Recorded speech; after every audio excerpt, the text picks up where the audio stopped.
Menteri Dalam Negeri Tito Karnavian menyatakan pemerintah telah membentuk satuan tugas anti premanisme untuk menertibkan dan menindak organisasi masyarakat atau ormas yang nakal.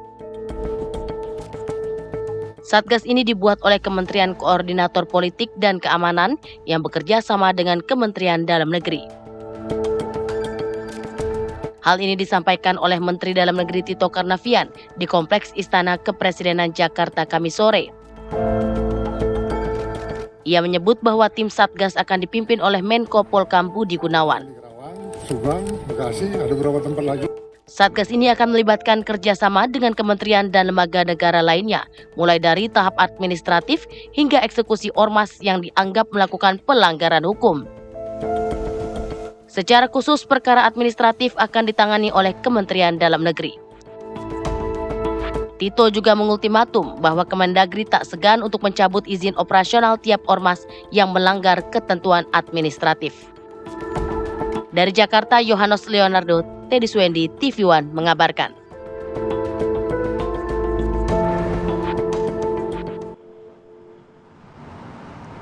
Menteri Koordinator Politik dan Keamanan Menko Polkam Budi Gunawan menegaskan telah mendapatkan perintah dari Presiden Prabowo Subianto agar negara hadir untuk melindungi masyarakat dari aksi premanisme. Ya, melalui Satgas Premanisme yang telah dibentuk, maka aparat tidak akan ragu-ragu untuk menindak aksi kriminal atau premanisme yang meresahkan masyarakat. Presiden sudah mengumpulkan semua kementerian lembaga yang terkait penegak hukum seperti Polri, TNI, Jaksa, dan lainnya. Caranya jelas, negara harus hadir, harus bisa melindungi rakyatnya. Hukum harus tegakkan. Caranya dua itu jelas. Jadi tidak boleh ragu-ragu, harus ditindak kalau memang ada perbuatan-perbuatan yang melanggar hukum sebagaimana yang viral. Di antaranya kan mengenai penegakan aturan-aturan yang sudah ada ya. Sebetulnya dalam aturan-aturan itu mengenai keormasan kan ada yang badan hukum, ada yang terdaftar, ada yang tidak terdaftar. Nah, kalau yang badan hukum terdaftar itu yang melakukan penindakan adalah kalau ada terjadi pelanggaran hukum itu adalah dari Kementerian Hukum. Ya, karena yang memberikan izin badan hukum itu adalah Kementerian Hukum. Kalau yang ormas yang tidak berbadan hukum tapi terdaftar di Kementerian Negeri, maka yang melakukan tindakan sanksi administratif kalau ada pelanggaran itu adalah dari Kementerian Dalam Negeri. Kalau sanksinya pelanggaran pidana, otomatis yang menegakkan adalah dari penegak hukum, kepolisian terutama. Jadi Satgas ini lebih utamanya adalah bagaimana menegakkan aturan-aturan yang sudah ada. Jadi siapa yang... Nah, ini yang cukup mengganggu masyarakat begitu ya, karena memang aksi premanisme yang diduga dilakukan oleh oknum-oknum anggota ormas. Kita akan bahas lebih lanjut, terutama ini setelah dibentuk Satgas Premanisme. Nah, sudah bergabung bersama kami Ahmad Syahroni, Wakil Ketua Komisi 3 DPR RI, ini melalui sambungan virtual, serta hadir langsung di studio ada Saur Siagian, pegiat anti korupsi. Selamat pagi, Bang Saur. Bang Saur. Selamat pagi, Mas Eja. Ya, pertama saya ke Bang Syahroni dulu. Bang Syahroni, menurut Anda kira-kira apa nih yang menjadi dasar aksi premanisme bisa dilakukan atau sering dilakukan gitu ya malah ya oleh para ormas nih, oknum-oknum ormas? Jadi begini ya, terkait dengan masalah premanisme, simpel aja kok. Kalau ini mau diselesaikan dengan baik, kalau dengar tadi Pak Menko Polkam sudah menyampaikan untuk berantas premanisme.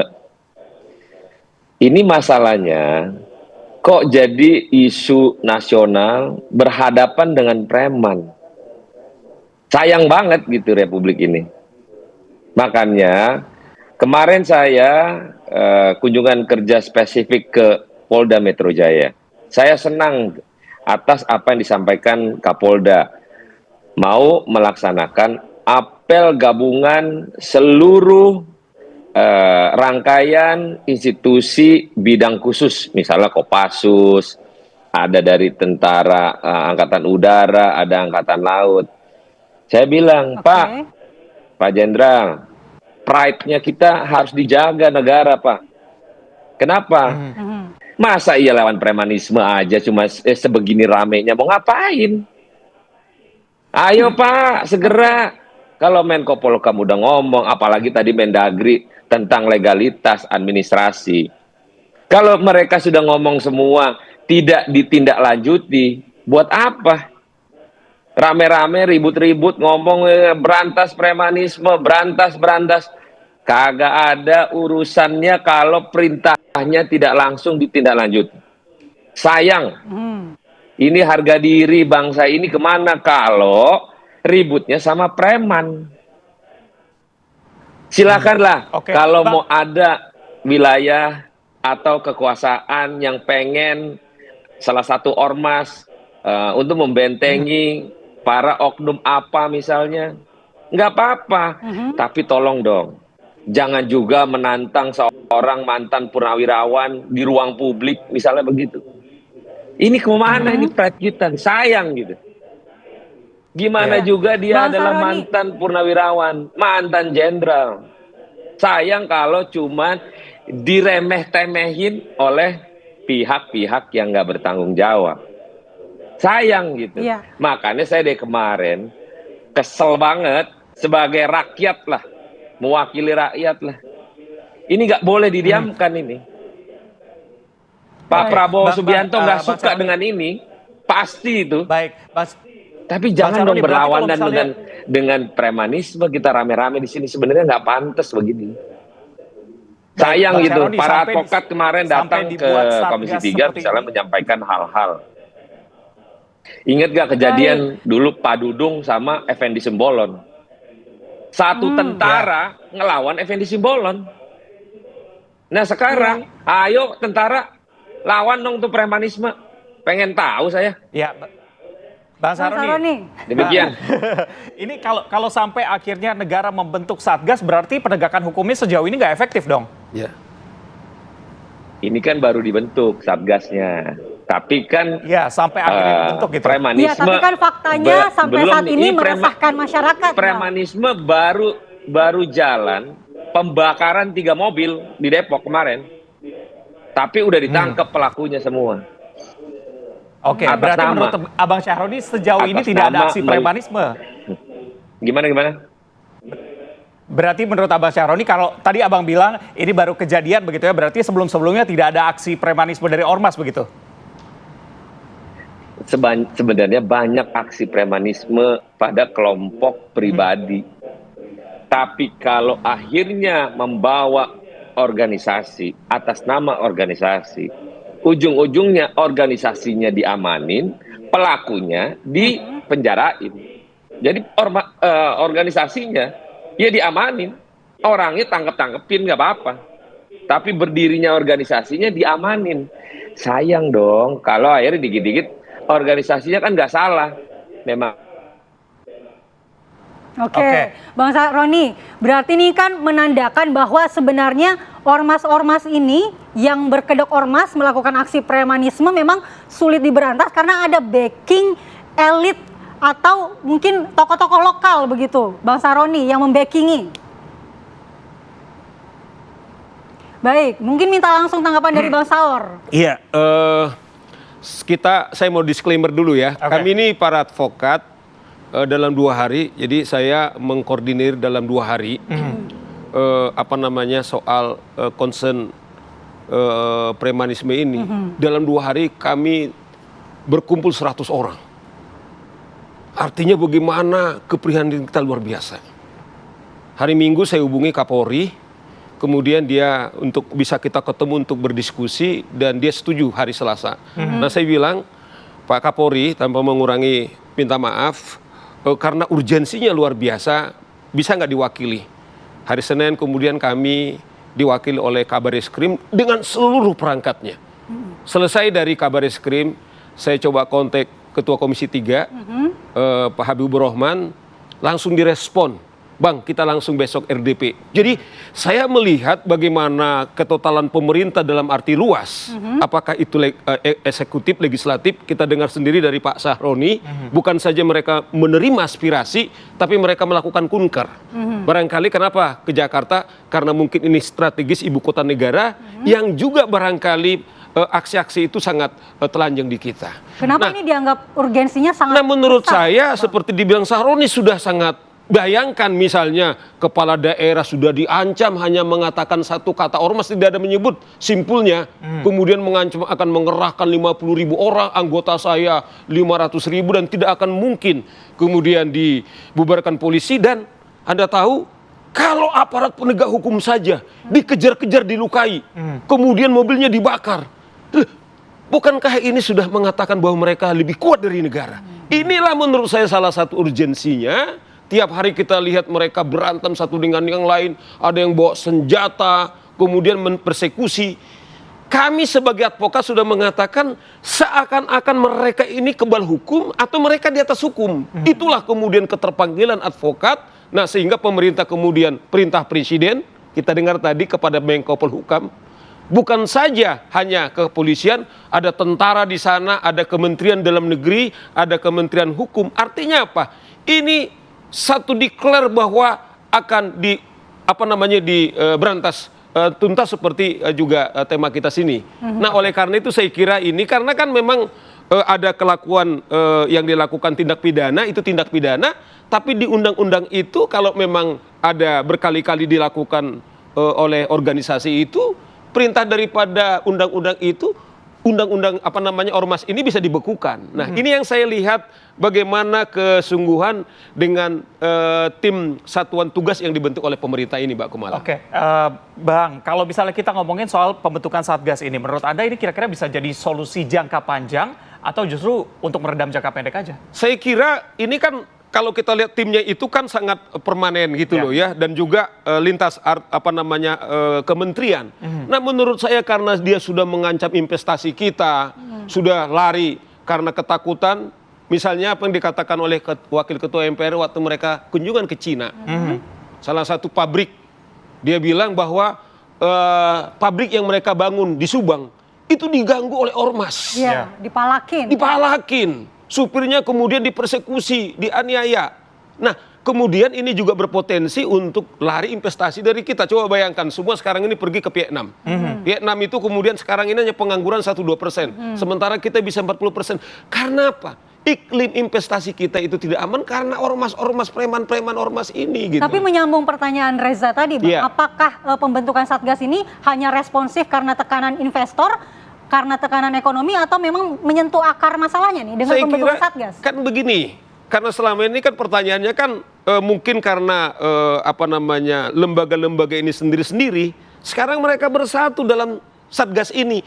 Ada di situ polisi, kemudian ada tentara, saya dengar ada intelijen yang coba mencari-cari orang-orang yang selama ini juga diduga bisa melakukan tindakan-tindakan premanisme. Siapa sipil dikasihkan kepada polisi. Nah, yang menarik bagi saya adalah bagaimana pesan serius. Andaikan ada tentara yang mencoba membackingi. Nah, karena ada Danpuspol, kami akan menindak tegas katanya. Jadi tidak ada lagi kesempatan yang membakingin ormas ini, bahkan mengklaim. Seperti dibilang Pak Sahroni, pasti presiden marah karena soal ini. Tapi ada orang mengklaim sepertinya dekat dengan polisi. Inilah menurut kami penghinaan, pengecut daripada ormas-ormas preman-premanisme ini gitu loh, Mas Reja. Baik, Bang Saur, kita akan bahas lebih lanjut apakah benar Satgas ini nantinya menjadi jaminan untuk menghilangkan aksi-aksi premanisme, Reza. Tapi kita harus jeda terlebih dahulu. Saat lagi di Apa Kabar Indonesia Pagi, pemirsa. Jadi kita akan kembali lanjutkan obrolan bersama Bang Saur di sini. Bang Saur, kalau kita ngomongin sejarah mengenai ormas kan cukup panjang begitu ya. Ada yang sudah ada sebelum kita merdeka. Tapi apa yang membuat ada oknum-oknum, kita bisa bilang ini melakukan aksi premanisme, bahkan membuat masyarakat jadi takut gitu. Harus kita akui, sebenarnya ormas itu berdiri adalah untuk mencerminkan atau mengekspresikan apa perintah daripada undang-undang untuk membantu pemerintah, kesejahteraannya, menyampaikan ketertiban. aspirasi masyarakat juga. Itu dulu ya. Jadi kembali saya juga lihat misalnya Satgas yang dibuat ini adalah Satgas anti premanisme atau yang ada di ormas, supaya kita clear di sana. Ya. Iya. Jadi kita nggak memusuhi ormas. Nah, pertanyaan Reza penting banget ini. Mengapa tiba-tiba kemudian ada yang fenomena yang terjadi sekarang seperti Pak Saroni bilang, ada seorang mantan wakil presiden, jenderal dan lain-lain sangat terbuka kemudian mempersekusi melalui ancaman-ancaman. Menurut saya adalah karena hukum tidak berdaulat lagi atau hukum tidak diterapkan secara tegak, akibatnya antitesis dari itu muncul. Baik. Yang artinya adalah kekerasan. Barangkali mereka merasakan lebih efektif, ini yang terjadi. Misalnya dengan memakai jasa para preman ini, karena hukum misalnya tidak berjalan, kemudian mereka menggunakan ormas-ormas ini untuk kepentingan-kepentingan mereka gitu. Baik. Jadi itu yang menurut saya kenapa ormas ini bisa muncul, karena memang hukum tidak tegas, tidak tegak gitu loh. Atau ada Baik. faktor yang tadi Mala bilang bahwa ada backingan orang-orang di belakangnya. Loh, bisa aja, artinya gini loh, dimanapun ini dari aspek sosiologis, katakanlah ketika ada satu kepentingan, ya wajar aja orang mungkin dalam konteks ada, katakanlah bisnis di sana, ada uang di sana. Nah problemnya ini legal apa tidak? Itu sebabnya menurut saya makanya ini holistik, ada tentara di sana, ada polisi, kemudian ada Kementerian Dalam Negeri, bahkan dalam tadi kunkernya Komisi 3 ada kejaksaan. Ini membuktikan bukan saja katakanlah penindakan pidananya yang dilakukan, tetapi juga tadi dibilang Pak Menteri Dalam Negeri, tapi sanksi pidananya. Jangan juga seperti dibilang Pak Saroni, udah berkali-kali misalnya ormas tersebut melakukan tindak pidana, karena kan di situ berkali-kali mengganggu keamanan ketertiban, bisa disanksi administrasi dari tertulis, Baik. kemudian sampai pencabutan. Baik, kita ke Bang Syahroni. Bang Syahroni, sebenarnya kan tujuan ormas ini baik, tapi aksi-aksi premanisme yang berkedok ormas ini masih terus terjadi hingga saat ini. Apakah itu menandakan penegakan hukum kita memang selama ini ada yang salah, begitu Bang? Enggak, kalau penegakan hukum kan ngelihat dari aspek bagaimana terjadinya satu masalah. Bang Saur bilang bahwa sekarang pada posisi kita lemah. Bukan saja penegakan hukum. Negara kita lagi posisi ngomongin kelemahan premanisme yang harus diberantas. Harusnya kita lagi bicara bagaimana investasi yang negara butuhkan, ngomongin puluhan miliar dolar, ratusan miliar dolar, kan keren. Nah ini ngomongin preman. Sayang gitu, akhirnya kalau ngurusin preman doang, orang kalau mau ditindak, ketindak aja. Gak usah bikin satgas ini, gak usah bikin satgas itu. Gak penting itu. Sekarang bagaimana perintah presiden, sudah jelas, berantas itu preman. Nah, sekarang ormas-ormas yang mau melakukan tindak pidana, atau mau melawan kepala daerah, misalnya kayak Bang Saur bilang, Bang Saur, kalau saya jadi Deddy Mulyadi nih, saya lawan itu. Lo mau ngapain? Cuma ngomong-ngomong Tapi Bang doang, saya lawan kira-kira udah untuk kita berdua. Iya. Untuk mengatasi akar masalahnya, solusi yang ditawarkan Komisi 3 apa nih, Bang Syahroni? Ya, kita pengen pemerintah ini serius menangani urusan beginian. Kalau sudah di ruang publik kok koar-koar, purnawirawan diledek-ledekin begitu. Lah, kalau purnawirawan dia punya loyalis, tentara itu yang serdadu-serdadu marah, bagaimana? Gitu loh, sayang gitu. Ormas ada ormas nggak apa-apa, tapi jangan merasa bahwa di-backingin presiden. Biasa aja lah, namanya juga bagian dari proses kehidupan. Adanya ormas tidak dilarang, tapi kalau mengatasnamakan selalu dekat dengan presiden, belum tahu nih presidennya beneran apa kagak nih dekat sama yang bersangkutan misalnya gitu. Saya sampaikan di ruang ini, ormas nggak dilarang untuk dibuat di Republik ini. Silakan, itu hak sebagai warga negara ingin membuat organisasi masyarakat, nggak apa-apa. Tapi tolong hargai semua pihak, hargai semua orang, dan jangan melakukan tindakan-tindakan yang selalu menganggap bahwa dia di-backingin oleh Presiden Republik Indonesia. Jangan. Saya mohon semua ormas yang ada di Republik ini, jangan pernah merasa bahwa di-backingin oleh penguasa. Baik, berarti kita Demikian. tegaskan sekali lagi bahwa memang ormas ini tidak bermasalah, diatur oleh undang-undang juga bahwa ini salah satu kebebasan berekspresi masyarakat. Memang itu begitu. tujuannya. Tapi yang digarisbawahi di sini ada aksi premanisme yang dilakukan oleh oknum-oknum begitu ya. Bang Saur, ini kan merupakan titik cerah begitu ya bahwa pemerintah mau mengatasi permasalahan ini. Menurut Bang Saur kira-kira berapa lama nih waktu pemerintah atau Satgas ini bisa menyelesaikan permasalahan yang cukup pelik sejak lama ini? Saya jawab dulu saya pikir penting juga menambah respon dari Pak Sahroni. Tadi sangat lugas. Bahkan kalau saya itu kepala daerah kan saya lawan. Dan itu juga yang kami lakukan ketika kami bertemu dengan teman-teman di Komisi 3. Kemudian karena kami ini adalah advokat penegak hukum, kemudian secara terang benderang kami buatkan contoh-contoh. Contoh-contoh di mana membakar mobil polisi, mengancam kepala daerah, kemudian juga pernah mengeksekusi orang di depannya dengan ada tentara di sana, tidak ada penegakan hukum. Ya kan, dan katanya saya akan dilaporkan kembali. Alhamdulillah kalau ini proses hukum. Maksud saya adalah bahkan sebelum kami ke Komisi 3, kawan-kawan sekalian, saya udah ketemu Kabareskrim. Apa yang kami suarakan di Komisi 3 juga, karena sudah telanjang yang viral itu, bahkan itu yang kita bilang, ada kemarin katakanlah orang kemudian memberikan pendapat soal katakanlah proses pemerintahan. Nah, lalu nanti yang saya kudeta kayak gitu-gitu. Ini kan di mana hukum gitu loh. Maksudnya adalah itu sudah tendrang benderang dalam undang-undang ormas bahwa kalau ada pengancaman atau ada orang ormas melakukan tindakan seperti aparat hukum, sudah jelas itu ada pidananya. Nah, maksud kita Reja, undang-undang ini yang selama ini tidak diterapkan padahal sudah terang benderang di situ apa hak dan kewajibannya. Kalau mengganggu ketertiban bisa dicabut. Nah, kalau berkali-kali kita lihat gambar-gambar itu.